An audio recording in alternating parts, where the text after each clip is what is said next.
نحمدہ ونصلی ونسلم علی رسولہ الکریم اما بعد فاعوذ باللہ من الشیطان الرجیم بسم اللہ الرحمن الرحیم۔ محترم و مکرم ناظرین کرام، السلام علیکم ورحمۃ اللہ وبرکاتہ۔ پروگرام شان رمضان کے ساتھ میں ہوں آپ کا میزبان ڈاکٹر حافظ ریحان مصطفیٰ راٹھور۔ ناظرین کرام، میں آپ کو بتاتا چلوں کہ آج ہم جو موضوع ڈسکس کریں گے وہ سود کہ قرآن مجید برہان رشید نے سود کے بارے میں کیا حکم دیا ہے، اور قرآن مجید برہان رشید نے سود کی کیوں مذمت فرمائی ہے۔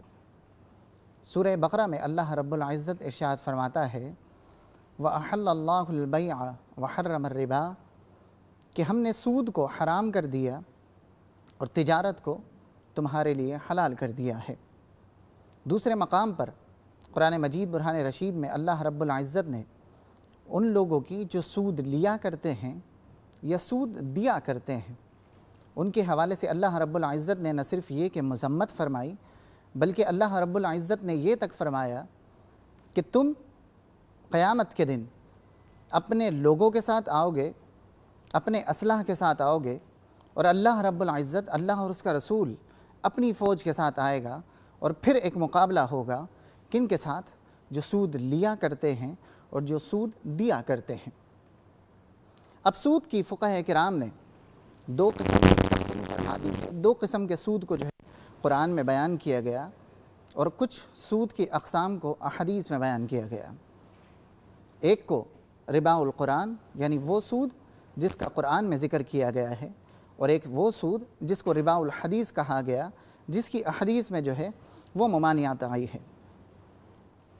حضرت علی کرم اللہ الوجہ الکریم ایک حدیث بیان فرماتے ہیں، کہتے ہیں کہ کل قرض جر مرفعۃ فہو ربا کہ ایسا سود جو اپنے ساتھ منفعت لے کر آئے، یعنی اضافہ لے کر آئے، اپنے ساتھ زیادتی لے کر آئے، تو وہ سود کی قسم میں شامل ہے۔ اسی طریقے سے حضرت بلال رضی اللہ تعالی عنہ ایک مرتبہ رسول اللہ صلی اللہ علیہ وسلم کے پاس تشریف لے کر آئے۔ آپ نے کچھ کھجوریں رسول اللہ صلی اللہ علیہ وسلم کو پیش کی۔ بخاری شریف میں یہ حدیث مبارک ہے، مسلم شریف میں بھی یہ حدیث ہے۔ سرکار کو جب وہ حدیثیں پیش کی آپ نے، تو سرکار نے کہا کہ یہ اعلیٰ کھجوریں آپ کہاں سے لے کر آئے ہیں؟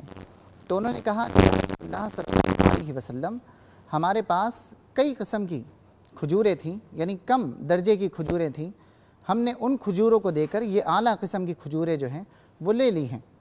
تو اللہ کے رسول نے فرمایا کہ یہی تو سود ہے کہ آپ نے ایک ہی نسل کی چیز کو کمی اور زیادتی میں تقسیم فرما دیا۔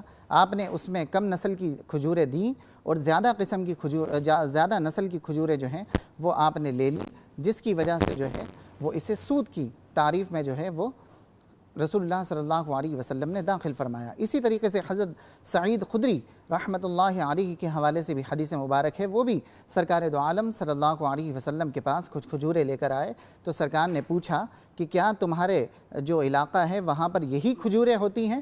تو حضرت سعید خدری نے فرمایا کہ نہیں یا رسول اللہ، ہم نے وہ کھجوریں دے کر یہ کھجوریں لے لی ہیں۔ تو سرکار نے فرمایا یہی سود ہے۔ تو ہمارے وہ ناظرین کہ جو سونار کے پاس جاتے ہیں، سونا اپنا دے کر ان سے سونا لے لیتے ہیں، بلکہ اس کو مارکیٹ میں فروخت نہیں کرتے، تو یقینی امر یہ ہے کہ وہ سود کی جو ہے تعریف میں آ جاتے ہیں، اور سود کا حکم جس کا قرآن و حدیث نے ممانعات فرمائی ہے، اور اس کا آخری درجہ یعنی 70 درجے اللہ رب العزت نے بیان کیے ہیں، اس میں جو آخری جو درجہ ہے اس میں یہ ہے کہ سود لینے والا جو ہے اس کا فعل اپنی ماں سے بدکاری کرنا، بد عمل کرنا، یہ اس میں داخل ہے۔ انشاءاللہ العزیز ہم دوبارہ واپس آ رہے ہیں، اس لیے کہ پروگرام میں بریک کا وقت ہے۔ کچھ دیر کے بعد آپ سے دوبارہ ملاقات ہوگی۔